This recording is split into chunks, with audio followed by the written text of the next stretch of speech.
आपने कभी सोचा है कि मृत्यु के बाद आत्मा के साथ क्या होता है? मृत्यु के बाद आत्मा आखिर घर क्यों लौटती है? क्या वह हमें दिख पाती है? और क्या हमारे किए गए कर्म उसे शांति दे पाते हैं? गरुड़ पुराण में इन सवालों के बहुत गहरे और रहस्यमय उत्तर दिए गए हैं। तो कृपया करके इस वीडियो को पूरा देखें, क्योंकि इसमें बताई हुई बातें गरुड़ पुराण से ली गई हैं। गरुड़ पुराण के अनुसार मृत्यु के बाद आत्मा तुरंत इस संसार को नहीं छोड़ती। वह अपने सूक्ष्म शरीर के साथ कुछ समय तक अपने घर और परिवार के आसपास रहती है। इसका सबसे बड़ा कारण है मोह। जब शरीर छूटता है तो आत्मा अपने स्थूल शरीर, अपने घर, अपने परिवारजनों से गहरा लगाव महसूस करती है। वह देखती है परिजन रो रहे हैं, संस्कार हो रहे हैं, लेकिन वह कुछ नहीं कर पाती। यही इसकी सबसे बड़ी पीड़ा होती है।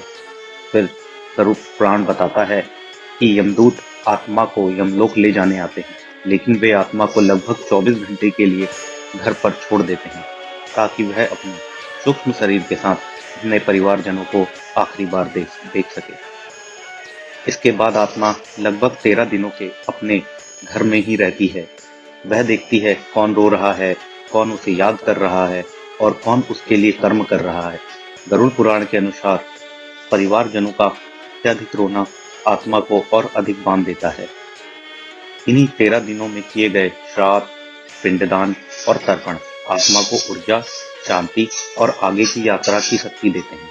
इन कर्मों से आत्मा का मोह धीरे धीरे कम होता है और वह यमलोक की कठिन यात्रा के लिए तैयार होती है। 13 दिनों के बाद आत्मा यमलोक की ओर प्रस्थान करती है, जहाँ उसके सभी कर्मों का लेखा जोखा होता है। उसी के आधार पर तय होता है स्वर्ग, नर्क या पुनर्जन्म। आत्मा घर इसलिए आती है क्योंकि परिवार और घर में मोह, अंतिम संस्कार और कर्मों का पूरा होना, अपनी मृत्यु और नई स्थिति का आत्मबोध। संक्षेप में, आत्मा घर इसलिए आती है ताकि वह धीरे धीरे अपने मोह और बंधनों से मुक्त हो सके और अपने कर्मों के अनुसार अगली यात्रा के लिए तैयार हो सके। अगर यह जानकारी आपको उपयोगी लगी हो तो वीडियो को लाइक करें, सब्सक्राइब करें और कमेंट में बताइए क्या आप ऐसे और रहस्यमय धार्मिक विषयों पर वीडियो चाहते हैं। ओम शांति, ओम शांति, ओम शांति।